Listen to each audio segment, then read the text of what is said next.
Welcome back to Sunrise Daily. Well, you know the man, Idah Peterside. He joins us next, former Super Eagles goalie. Good morning, and thank you for joining us on the program today. We started out with my colleagues talking about how we don't seem to be feeling the buzz of this World Cup. Maybe it's us. Or is it because maybe Nigeria is not playing at this World Cup? And we thought, who knows, with time, it just might catch up. So how about you? How are you taking this all in? I know that, well, there could be a lot of buzz around you, but from what you watched, tell us about it. Well, it's never the same. If your team qualifies, you watch with your heart. If your team does not qualify, you watch with your head. That's the difference. There's no heart, you know, whoever wins, it really doesn't matter. But as a football person, you just want to enjoy the ambience, enjoy the World Cup, enjoy the scenario, the vibe of the World Cup. That's what we're just doing. We're just tagging along. So, yeah. Well, pardon me. I want to jump in right into the match. Maybe my colleagues can talk about the opening ceremony. That's what I want to talk about. Let's talk about the opening. There was an opening ceremony first before there was a match. Yes. It wasn't there. What did you make of that opening ceremony? Do you think that Qatar was really able to keep the eyes of all of the world on it while it did that opening ceremony? It was beautiful. It's always beautiful to watch opening ceremonies. And what they did, they brought the voice, the one we call the voice. And I think he just changed, he just changed everything with his voice. I'm trying to remember his name now. Morgan Freeman. Morgan Freeman. You know, all we saw, we had already had before this time that it was going to be a whole lot of computerized displays, which they did. And they did a massive job. We were able to be glued to the television. It was a mixture of culture and modern, how do I say, culture and the modern era. They tried to combine both, knowing that they come from the desert. They wanted people to see the desert life, the Arabic life, and the modern life. Good combination. You know, I enjoyed it, but I'm a football person. I'm not an entertainer. I was very focused on. I was focused on the game. Well, I'm happy to at least to hear that you watched the opening ceremony, and I'm glad to also hear that you enjoyed it. I know you'd like to, get right into the game, that game between Ecuador and Qatar. But just a little more on the opening ceremony. I'd like to know. I mean, you've spoken about the voice. Being one of the major highlights for you. But do you think that the world is over the fact that Qatar got the hosting rights, especially Western countries? We saw all of the, the drama preceding the opening ceremony. Would you say that they're finally over the fact that Qatar is the one hosting this World Cup and not the other countries that bid it? No, they will never be. You know, these Europeans and the Western world, they will never be. When we hosted in South Africa, it was the same thing. They said lions will eat people on the street, people will be robbed and heads will be cut off. They always have something to say. I just think for me, they should just calm down and let's watch football. They always do that. I was in Russia. You know, if I say this, a lot of people will not believe this. I've traveled around the nations of the world. Russia is one of the most beautiful countries I've ever been to. One of the most, but they wouldn't say that. You know, the safety was paramount in Russia. We were walking on the street 2 a.m., 3 a.m. without any issues. The Western world will always want to paint every other country wrong if they're not hosting. You remember that Qatar beat the UK and they beat the United States to host. So they are so bitter and angry, but who cares? We want to talk football. We're excited about football and not their politics. And do you think that, we know that for the fans, beer is a big part of football. The fact that, yes, there will be no alcohol, or at least maybe in restricted places. How is that going to work for the fans? Yeah, drink the beer later. They've told you, go to get your clothes. And I'm going to Qatar this night. You know, they've sent us the rules.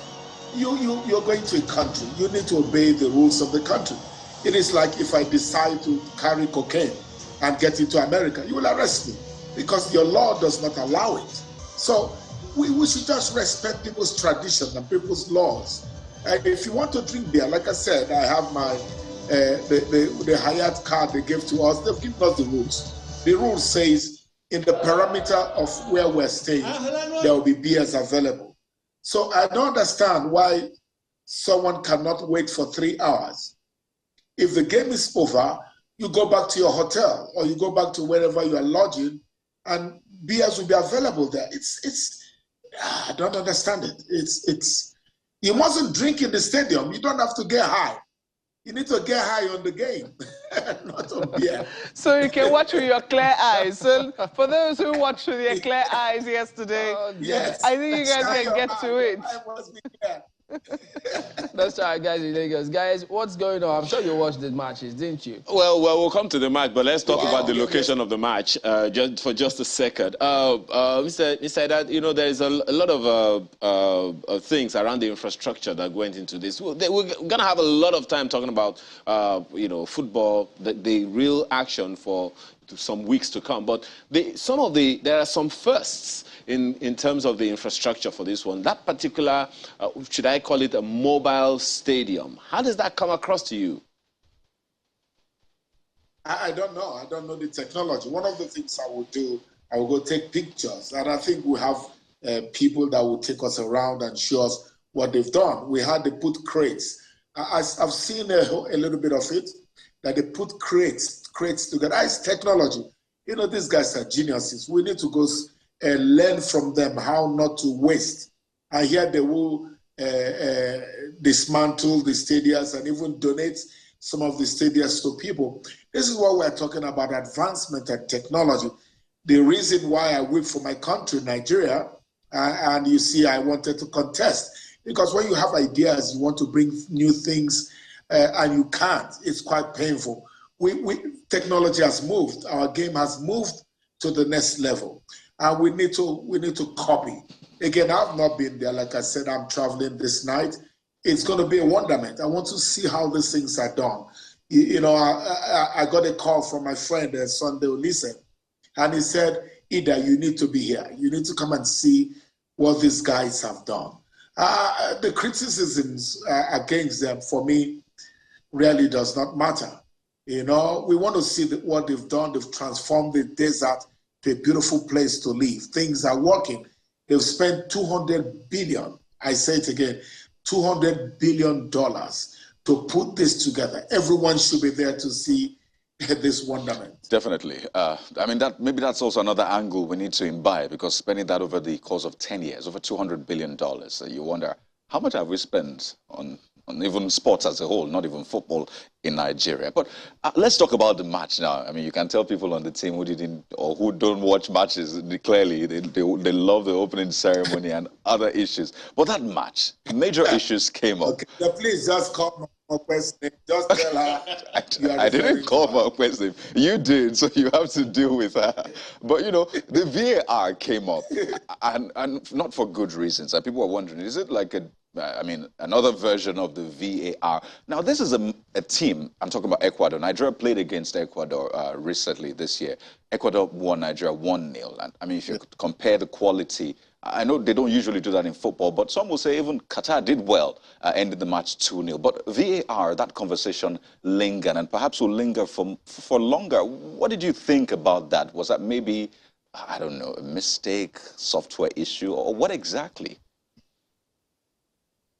No, we thought it was a mistake initially, but it was a great call. There are rules in football. The last man, it doesn't matter whether you're a goalkeeper or you're a player, the last man becomes the last man, right? If it's the goalkeeper had gone for the punch and the defender became the last man. So the rule says that if you are closest to the last man, it is an offside. So it doesn't matter whether it's a goalkeeper. A lot of people think because the goalkeeper went out, then it was a wrong call. It was a beautiful call. It was the right call. You could see the leg of the young man was the next to the defender. So that's what the rule says, and it was a good call. So VAR got it very right. You know, we needed to see it again to understand it, but I think they got it right. VAR has helped us a lot in this game. There are calls that have been made in the World Cup, so in games that you would cry and you would know that these decisions are dubious. But for a World Cup like this, we want to be sure that the goals are right goals, offsides are right calls, and if a country wins the tournament, you won it rightly. And I think, again, I say it again, the VAR call was right. So, so clearly we can let that matter rest, and I'm glad you've provided some more insights to that one. Regarding the quality of that match, just quickly, I mean, saying Qatar play, yes, they didn't have quite a long time to train against Ecuador. What would you say about the quality of that team? And I also want to maybe just add this. I wonder what team you're supporting, because Nigeria is not in this game and you're traveling to Qatar. So what team are you rooting for? But speak to the quality of that match, then Chamberlain will take it on from here.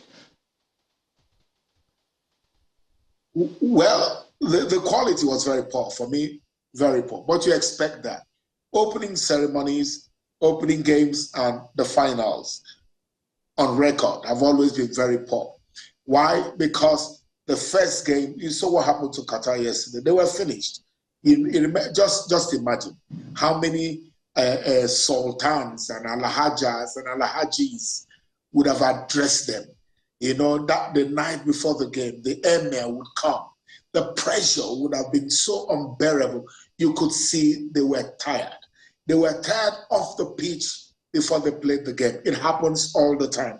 That's why you need a massive psychology. I'm not sure they have that kind of arrangement when you have the sultans and them. You must listen to them. They can wake you up at 2 o'clock to address you.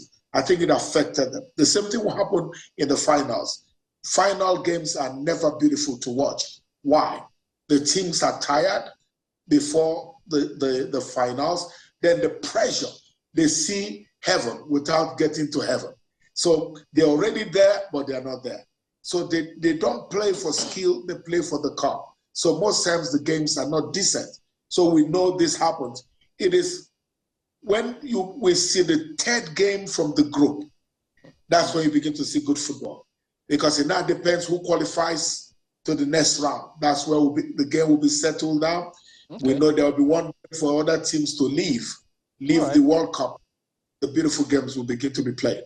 All right, maybe we'll hang on then, and before we just begin to get an idea of predictions as to who may breast the tape or lift the cup, but we'll hold on for that one. But we'll have to thank you very much indeed for your time here today, Idah Peterside. Thank you so much.